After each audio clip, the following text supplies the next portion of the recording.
Hi, Lynn here with Create Whimsy. Today I'm going to show you how to make a disappearing 4-patch quilt block. Super simple. Start with a basic 4-patch. These were 4 charm squares that started at 5 inches in size. You can pick any size. You can make them 12 inches. You can make them 20 inches. You can make them 3 inches, whatever you want. These are the center lines. I'm going to do like 1.5 inch. I'm going to cut. Line up the 1.5 inch on your ruler with that center seam, and you make a cut.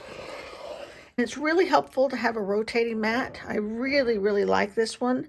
That's a Riley Blake design one by Sue Daly, and it makes it super easy. I have other rotating mats, and I don't like them as much. This one just rotates so easily, and it stays put on your table. I have one that doesn't rotate very well and one that doesn't stay put on the table very well.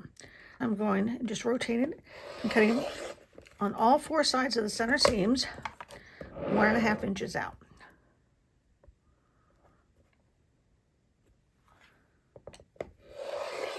Okay, we've done it. Now you can see I've got all of these pieces. I can do all kinds of things. I can move these like this and like that, which makes it kind of interesting. Turn this one around and turn that one around. And then I could leave that way, because then you see that like that. And yeah, and so then you just sew all these together, these together, these together, these together, and you've got a great new block that looks super interesting. And here's my finished block, and it finishes up when you use charm packs at 5, start with 5 inches, ends up being 8.5 inches.